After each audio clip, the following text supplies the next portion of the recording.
बाढ़ बारिश के सितम से कैसे उत्तर भारत जूझ रहा है, उसमें आप बिहार की तस्वीर देखिए, जहां सहरसा में बाढ़ का कहर ऐसा बरपा कि पूर्वी कोसी तटबंध में फंसी टीचरों की नाव है।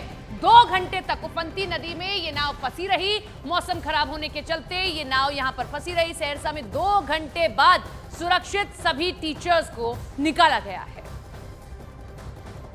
तो कैसे नेपाल में आई बाढ़ का असर सीधे सीधे बिहार के कई जिलों में होता हुआ दिखाई दे रहा है, लेकिन कैसे बीचों बीच यहां पर टीचर फंस जाते हैं, पूरी खबर आपको बताते हैं। मानसून की धुंध में भटकी शिक्षकों को स्कूल ले जा रही एक नाव, बताया इसमें यह गया कि 15 से 20 शिक्षक करीब 2 घंटे तक नदी में यहां पर भटकते रहे, जबकि 45 मिनट का ही समय यहां पर लगता है। मौसम साफ होने और रोशनी बढ़ने पर नाव किनारे पर पहुंच सकी, क्योंकि इसके अलावा यहां पर पता ही नहीं चल पा रहा था कि किनारा कहां है। नाव पर महिला शिक्षक भी सवार थी। बड़ा हादसा हो सकता था, लेकिन ऐसे में गनीमत ये रही कि कोई बड़ा हादसा यहां पर नहीं हुआ।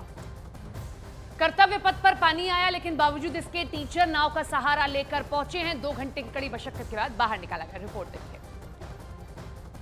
नाव पर सवार सभी शिक्षकों की सांसें अटकी हुई थीं। हर चेहरे पर भय था, क्योंकि जब तक ये टीचर किनारे न पहुंचते तब तक इनका मौत से सामना हो रहा था। हैरान करने वाली तस्वीरें आई हैं बिहार के सहरसा से, जहां पूर्वी कोसी तटबंध को पार करने के दौरान नाव पर सवार सभी टीचर नदी में फंस गए। धुंध के कारण नाव भटक गया है। सभी शिक्षक है नाव पे और पता नहीं है कि किस तरफ जाना है। कुहासा के कारण पता नहीं चल रहा है नाव पे किस तरफ जाना है। इस तरह से बीच नदी में करीब 2 घंटे तक ये शिक्षक फंसे रहे। कोरोना के कारण रास्ता मिल नहीं रहा था और करीब 1.5-2 घंटा भटकने के बाद हम लोग भटकते भटकते फिर वापस वहीं पे आ गए जहाँ से हम लोग चले थे। सहरसा में कोसी तटबंध को पार करने में 45 मिनट का समय लगता है, लेकिन मौसम खराब होने की वजह से नाव में सवार टीचर भटकते रहे। बाद में काफी मशक्कत के बाद ये सभी टीचर किनारे आ पाए। अब उत्तर प्रदेश से लेकर बिहार और गुजरात तक बारिश और बाढ़ से कोहराम इस वक्त मचा हुआ है। इन 8 तस्वीरों में अब आपको दिखाने जा रहे हैं कि कैसे चारों तरफ जल प्रलय दिखाई दे रही है। यूपी के गोरखपुर में बाढ़ के पानी ने जब कब्जा किया तो बच्चे नाव से स्कूल जाते हुए दिखे। उधर कुशीनगर में मूसलाधार बारिश से जनजीवन अस्त व्यस्त हो चुका है। पीलीभीत और हरदोई में भी बाढ़ से लोग बहुत ज्यादा परेशान दिखाई दिए। यूपी जैसा हाल बिहार में भी नजर आया। वहां के कई जिले बाढ़ की चपेट में है। गुजरात के वलसाड में आप देखिए, अहमदाबाद मुंबई नेशनल हाईवे पर पानी भर गया और इसी की वजह से लोगों को मुश्किलों का सामना करना पड़ रहा है।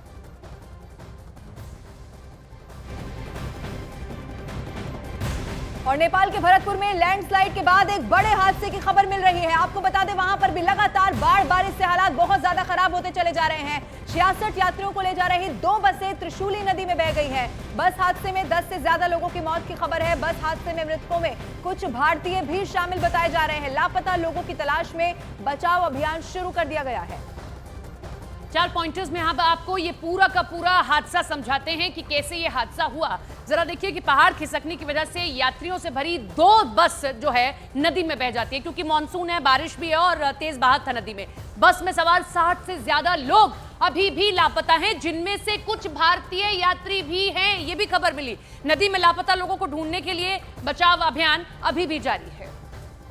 तो कैसे नेपाल में भी बाढ़ बारिश से हाहाकार मचा हुआ है और ऐसे में एक बड़ी बस यहां पर बताया गया, यात्रियों से भरी हुई बस यहां पर नदी में बह गई। एक रिपोर्ट आपको।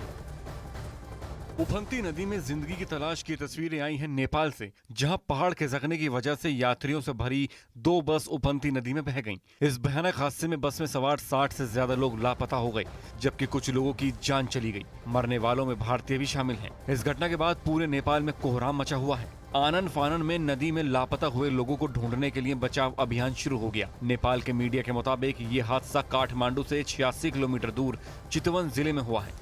बताया गया कि गौड़ से काठमांडू जा रही एक बस में 42 लोग सवार थे और बीरगंज से काठमांडू जा रही दूसरी बस में 24 लोग थे। उसी दौरान भारी बारिश की वजह से पहाड़ का एक बड़ा हिस्सा खिसका और उसके मलबे की चपेट में वो दोनों बसें आ गईं। इसके बाद दोनों बसें नीचे बह रही त्रिशूली नदी में गिर गईं, जिसके बाद उफनती लहरों में 60 से ज्यादा लोग बह गए और कुछ लोगों की मौत हो गई।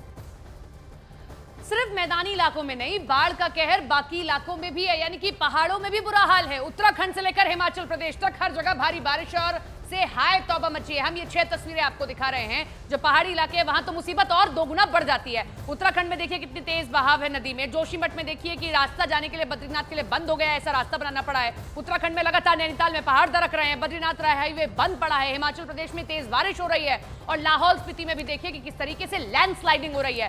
तो पहाड़ी इलाकों में तो ये चुनौती और ज्यादा बढ़ जाती है।